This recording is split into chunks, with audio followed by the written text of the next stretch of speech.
High, welcome back to my channel মিলির cook house with blog. আজকে আমি অনেক দিন পর দারুণ একটি ব্লগ তোমাদের সাথে শেয়ার করতে চলেছি। আর এই যে কালো ড্রেসটা দেখতে পাচ্ছ, এটা গতবারের পুজোর ড্রেস ছিল।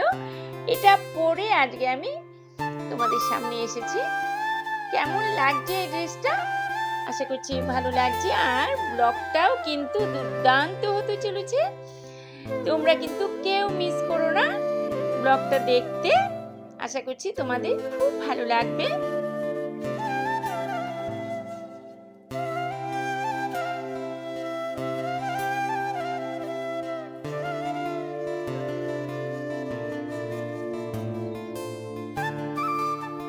তাহলে শুরু করছি আমার আজকের ব্লগ, তোমরা দেখতে থাকো।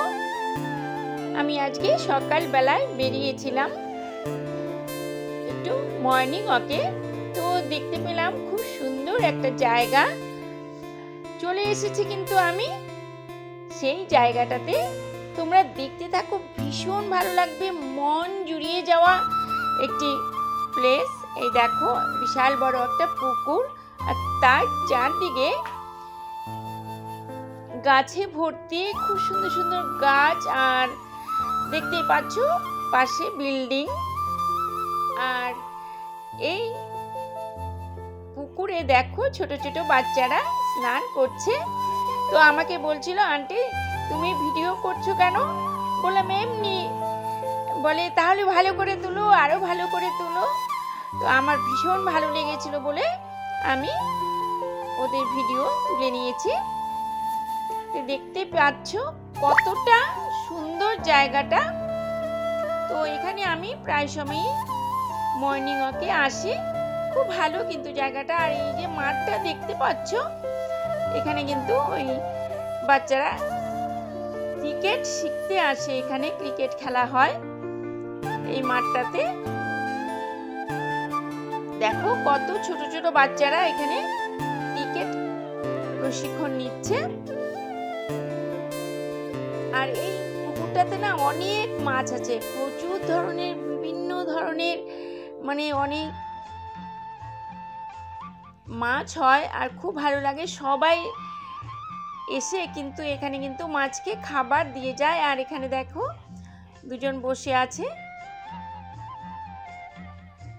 আর এখানে কিন্তু এই দেখো রামকৃষ্ণ পরমহংসদেবের মন্দির। এখানে মা শারদা উনি বসে আছেন। আর এখানে রামকৃষ্ণ পরমহংসদেব, এখানে পুজোও হয়। আর মন্দিরটা কিন্তু খুব সুন্দর করে সাজানো, খুব ভালো লাগে। তোমরা কিন্তু এখানে আসতেই পারো, ভালো লাগবে জায়গাটা, মন জুড়িয়ে যাওয়া কিন্তু প্লেস এটা। এটা হচ্ছে শ্রীভূমি থেকে যেখানে দুর্গা পুজো হয়, ঠিক তার কাছেই। তোমরা সম্পূর্ণ ভিডিওটা দেখো, খুব ভালো লাগবে। কেউ কিন্তু মিস করো না ভিডিওটা দেখতে। ওয়াও, দারুণ দারুণ হেভি লাগছে। দেখো রৌদ্র উঠে গেছে, একদম ঝলমল করছে।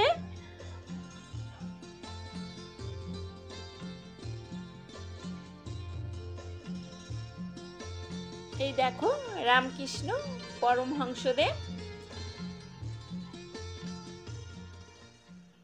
মানে প্রথমে যে গেটটা এভাবে লেখা, তারপর ওখান থেকে আমি বেরিয়ে এসেছি বাজারে। এখানে দেখো সবজি কিনবো, সবজি কিনে তারপর কিন্তু আমি বাড়িতে এসেছি। এই দেখো আমি নিয়েছি পেঁয়াজকলি, গাজর, বিনস। তারপর বাড়ি এসে সকালবেলা টিফিন করছি, এখানে মানে টিফিন বানাচ্ছি। সুজির পোলাও করেছি, বিনস, গাজর, ক্যাপসিকাম, তারপর হচ্ছে পেঁয়াজকলি, সব কিছু দিয়ে আমি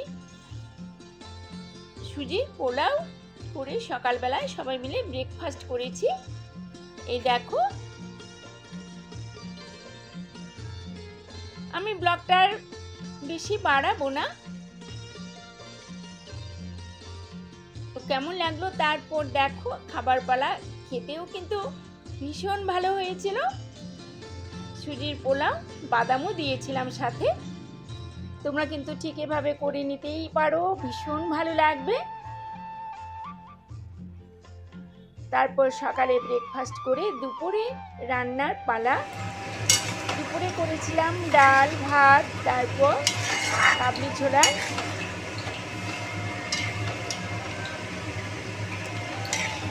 তরকা টাইপ করেছিলাম কাবলি ছোলা।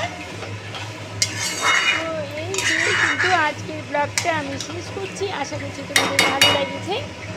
তাহলে আজকের ব্লগটা এখানেই শেষ করছি। তোমরা সবাই খুব ভালো থেকো। Tata, bye bye.